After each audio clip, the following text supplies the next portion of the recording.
ఏంటి మరి సంగతులు? ఎలా ఉన్నారు అందరూ? బాగున్నారా?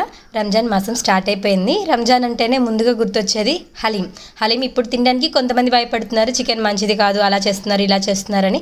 అలా భయం లేకుండా ఇంట్లోనే చికెన్తో కానీ మటన్తో కానీ సేమ్ ప్రాసెస్లో ఎలా చేసుకోవాలో చూసేద్దామా? అది కూడా ఈజీగా 3 స్టెప్స్తో. ఈ హలీంకి నాకు చాలా స్పెషల్ స్టోరీ కూడా ఉంది. అదొక బిగ్ మెమొరీ అనమాట. అది కూడా నేను లాస్ట్లో షేర్ చేసుకుంటాను. అలాగే మీకు ఈ రెసిపీ ఎలా అనిపించిందో కూడా కామెంట్ చేయడం మర్చిపోవద్దు. ఈ హలీంని 3 స్టెప్స్తో ఎలా చేసుకోవాలో చూసేద్దాం. ఫస్ట్ స్టెప్, మనం అన్ని పప్పుల్ని నానబెట్టుకోవడం. దీనికోసం ముందుగానే 4 టేబుల్స్ వరకు గోధుమ రవ్వ, 1 టేబుల్ స్పూన్ మినపప్పు, 1 టేబుల్ స్పూన్ కందిపప్పు, మీ దగ్గర ఉంటే ఎర్ర కందిపప్పు కూడా వేసుకోవచ్చు. అలాగే 1 టేబుల్ స్పూన్ బార్లీ ఆప్షనల్ అండి. బార్లీ లేకపోతే మీరు ఓట్స్ కూడా వేసుకోవచ్చు. అలాగే 1 కప్ పెసరపప్పు, 1 స్పూన్ వరకు బాస్మతి రైస్ వేసుకొని వాటర్ వేసి మంచిగా సోక్ చేసుకోవాలి. ఈ స్టెప్లోనే మనం డ్రై ఫ్రూట్స్ కూడా వేసుకోవాలి. ఇక్కడ మీకు నచ్చితే బాదం పప్పు కూడా వేసుకోవచ్చు. నేను ఇక్కడ జీడిపప్పు మాత్రమే వాడుతున్నాను. ఇక్కడ 10 to 15 జీడిపప్పు, అలాగే 1 టేబుల్ స్పూన్ నువ్వులు, 1 టేబుల్ స్పూన్ గసగసాలు వేసుకొనేసి నీట్గా వాటర్ యాడ్ చేసి నానబెట్టుకోవాలి. ఈ పప్పులన్నీ కూడా 4 to 6 అవర్స్ నానితే టేస్ట్ బాగుంటుంది. అలాగే ఇక్కడ నేను మనకి ఫ్రైడ్ ఆనియన్స్ కావాలి కదా, వాటి కోసమే ఇక్కడ ఒక టిప్ చూపిస్తున్నాను అనమాట. ఫ్రైడ్ ఆనియన్స్ ఎప్పుడైనా సరే ఇలాగ ఈ కట్టర్తో చేసుకున్నామంటే ఈజీగా స్లైసెస్ అవుతాయి, చాలా థిన్గా వస్తాయి, త్వరగా అయిపోతుంది. ఇదేంటంటే మనం ఇంట్లో చేత్తో కట్ చేసినా కానీ ఇంత ఫాస్ట్గా అవ్వదు, కానీ ఈ కట్టర్తో ఈజీగా అయిపోతుంది. ఇలాగే అన్నిటిని తురుముకొని జస్ట్ అలా విడివిడిగా అనుకొని టిష్యూ పైన ఒక 1 to 2 మినిట్స్ అలాగా వదిలేసామంటే త్వరగా దాంట్లో ఉన్న వాటర్ అంతా పీల్ చేసి నీట్గా అయిపోతాయి. ఫ్రైడ్ ఆనియన్స్ రెడీ అయిపోతాయి.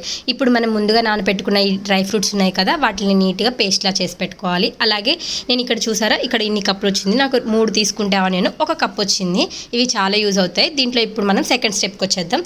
సెకండ్ స్టెప్, చికెన్ని కుక్ చేసుకోవడం. దీనికోసం ఒక బాగా మందంగా ఉన్న ప్యాన్ తీసుకోవాలి. అందుకే నేను ఇక్కడ కుక్కర్ తీసుకున్నాను. దీంట్లోనే కొంచెం 2 పచ్చిమిర్చి వేసుకునేసి 1 టేబుల్ స్పూన్ అల్లం వెల్లుల్లి పేస్ట్ వేసి మంచి స్మెల్ వచ్చేలా వేయించాలి. ఇది ఇంపార్టెంట్ పాయింట్ అనమాట. చాలా మంచి ఫ్లేవర్ వస్తుంది. అలాగే బోన్లెస్ చికెన్ ఇక్కడ నేను ఒక 1/2 kg తీసుకుంటున్నాను. మీరు చేసుకునే క్వాంటిటీని బట్టి చికెన్ తీసుకోవచ్చు. అది కూడా హై ఫ్లేమ్లో వాటర్ అన్ని ఎగిరిపోయిందాక వేయించుకొని దాంట్లోనే ఉప్పు, కారం, ధనియా పొడి, జీరా పొడి, గరం మసాలా, కొంచెం పెప్పర్ పౌడర్ వేసుకునేసి మంచిగా వేయించుకోవాలి. మసాలా అంతా చికెన్కి పట్టేలాగా.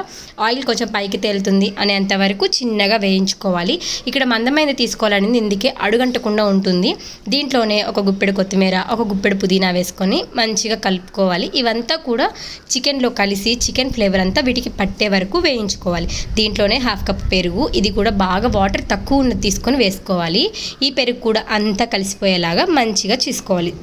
ఇప్పుడు ఇదంతా బాగా వేగుతుంది కదా, ఈ స్టేజ్లో కొంచెం చికెన్ మసాలా, ఇది మంచి టేస్ట్ ఇస్తుంది. మీరు ఒకవేళ మటన్ చేసుకుంటే మటన్ మసాలా వేసుకుంటే సరిపోతుంది. ఇక్కడ మనం ముందుగా చేసుకున్నాం కదా ఫ్రైడ్ ఆనియన్స్, అవి 1/2 వరకు దీంట్లోనే వేసేసి మంచిగా కలపాలి. ఈ స్టేజ్లోనే మనం ముందుగా నానబెట్టుకున్న పప్పులన్నీ ఉన్నాయి కదా, అవి కూడా వేసుకొని నీట్గా కుక్ చేసుకోవాలి. వీటిలో ఉన్న వాటర్ అంతా ఎగిరిపోయి నూనె తేలుతుంది అనే వరకు కొంచెంగా ఫ్రై చేసుకోవాలి. ఇప్పుడు ఇలాగా ఆయిల్ తేలుతుంది కదా, అప్పుడు మనం డ్రై ఫ్రూట్స్తో చేసుకున్న పేస్ట్ ఉంటుంది కదా, ఆ పేస్ట్ కూడా వేసుకొని మంచిగా కలుపుకోవాలి. చాలా మంచిగా మిక్స్ చేయాలి. ఎందుకంటే ఈ పేస్ట్ చాలా స్మూత్గా ఉంటుంది కదా, చికెన్ని ఎక్కువసేపు కుక్ చేస్తాం ఇప్పుడు, దానివల్ల అడుగు అంటుతుంది. అందుకోసమే మంచిగా కలుపుకొని ఒక 2 కప్స్ వరకు వాటర్ యాడ్ చేసుకొని మంచిగా బాయిల్ చేసుకోవాలి. వాటర్ కొంచెం మరుగు పడుతుంది అన్నప్పుడు మనం ఇక్కడ కుక్కర్ పెట్టేసుకొని మూత పెట్టేసి ఒక 8 to 10 విజిల్స్ కంపల్సరీ మంచిగా ఉడకాలి. సిమ్లో పెట్టుకోవాలి. హై ఫ్లేమ్లో పెట్టేసి విజిల్లన్నీ రప్పించేయకూడదు. సిమ్లో పెట్టుకొని ఇలా విజిల్స్ అన్నీ రావాలి. అప్పటి వరకు కుక్ చేస్తే ఇదిగోండి ఆల్మోస్ట్ కుక్ అయిపోయింది. ఇక్కడ మన థర్డ్ ప్రాసెస్ స్టార్ట్ అయిపోయింది. థర్డ్ స్టెప్ అనమాట ఈ హలీం చేసుకోవడంలో. ఎవరైనా ఇంట్లో బలంగా ఉన్న వాళ్ళని తీసుకొనేసి వాళ్ళకి ఇలా పప్పు కుత్తి కానీ స్మాషర్ కానీ ఇచ్చేసి నీట్గా స్మాష్ చేయించడమే. చాలా నీట్గా మెత్తగా అయిపోయేలా స్మాష్ చేయాలి. కొంచెం ఓపిక చేసుకుంటే చాలు, ఇంట్లోనే టేస్టీ అయిన హలీం తినేసేయచ్చు. పెద్ద టైం పట్టదు, ఒక 2 అవర్స్లో అయిపోతుంది. బయట తిని టెన్షన్ పడే కంటే కూడా ఇంట్లోనే ఈజీగా చేసుకోవడం చాలా బాగుంటుంది అనమాట. ఇది ఇలా మీకు స్మాష్ చేయడం కష్టం అనిపిస్తే మీ దగ్గర బ్లెండర్ ఉంటే, మిక్సీలో కాదు బ్లెండర్ ఉంటే బ్లెండర్లో మంచిగా వేసుకొనేసి చేసుకోవచ్చు. అది కూడా బాగా చల్లారిన తర్వాత బ్లెండర్లో వేసుకొని బ్లెండ్ చేసుకొని దీంట్లో వేసుకోవాలి. ఇలా చేయడానికి 30 to 40 మినిట్స్ పట్టింది. ఇలా క్రీమీ టెక్స్చర్ వచ్చిన తర్వాత దీంట్లోనే 1/2 కప్ వరకు పాలు యాడ్ చేసుకోవాలి. ఈ పాలంతా కూడా చికెన్లో కలిసేలాగా మంచిగా కలుపుకోవాలి. ఇక్కడ నేను మీకు ఒక స్టోరీ చెప్తా అన్నాను కదా, అదేంటంటే నేను 2023 ప్రెగ్నెన్సీ టైంలో ఇదే టైంలో నాకు 9th మంత్ స్టార్ట్ అయిపోయింది. నేను ఫస్ట్ నుంచి రంజాన్ మాసం స్టార్ట్ అయినప్పటి నుంచి హలీం హలీం అంటూ ఉన్నాను. నా యూట్యూబ్ ఫీడ్లో కూడా ఎక్కువగా హలీమే వచ్చేదనమాట. అందుకని తినాలి అనుకున్నాను. మాది పల్లెటూరు కాబట్టి త్వరగా ఆర్డర్ వచ్చేది కాదు, టైం పడుతుంది. హాస్పిటల్కి వెళ్ళినప్పుడేమో త్వరగానే వచ్చేసేవాళ్ళమి, 5 తర్వాతే హలీం ఉంటుంది అనేవాళ్ళు. సో దానివల్ల అస్సలు తినలేకపోయాను. ఇంక నాకు పెయిన్స్ స్టార్ట్ అయిపోయినాయి, హాస్పిటల్కి వెళ్ళిపోయాము. కన్ఫర్మేషన్ ఇచ్చామన్నమాట మా హస్బెండ్కి, పెయిన్ స్టార్ట్ అయిపోయినాయి ఇంకొచ్చాయని. అంతే ఇంకా ఆయన, నేను జస్ట్ నార్మల్గా అన్నాను నేను ఈ హలీం తినలేకపోయాను కదా, సీజన్ కూడా అయిపోయింది అని. ఇంకా మా వారు స్టార్ట్ అయిపోయారు, అంటే హలీం ఆర్డర్ పెట్టేశారనమాట నాకు. అప్పుడు నేను తింటుంటే మా అమ్మ వాళ్ళు కూడా అయ్యో ఇప్పుడు తినకూడదు పెయిన్స్ వస్తున్నాయి అన్నారు, కానీ నేను తినేసాను. మా హస్బెండ్ తీసిచ్చారు. నాకు అది చాలా హ్యాపీగా అనిపించింది. జస్ట్ ఒక థింగ్ గుర్తుపెట్టుకునేసి ఇలాగా హాస్పిటల్కి ఆర్డర్ చేయడం బాగా అనిపించింది, అది ఒక మెమరీ అనమాట.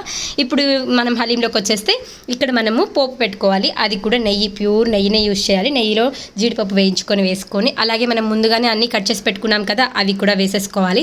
అవి ఏంటంటో కూడా నేను చెప్తాను. ఇప్పుడు అదే ప్రాసెస్ ఇక్కడ అంతా చేసుకున్న తర్వాత కూడా వేసుకోవాలి. దానికోసం ఫ్రైడ్ ఆనియన్స్ వేసుకోవాలి. ఈ ఫ్రైడ్ ఆనియన్స్తో పాటు కొత్తిమీర, పుదీనా, కసూరి మేతి అన్నీ వేసుకున్నామంటే రెడీ అయిపోతుంది. నెయ్యి ఎక్కువే పడుతుంది. ఈ రెసిపీ ఎలా అనిపించిందో కామెంట్ చేయండి.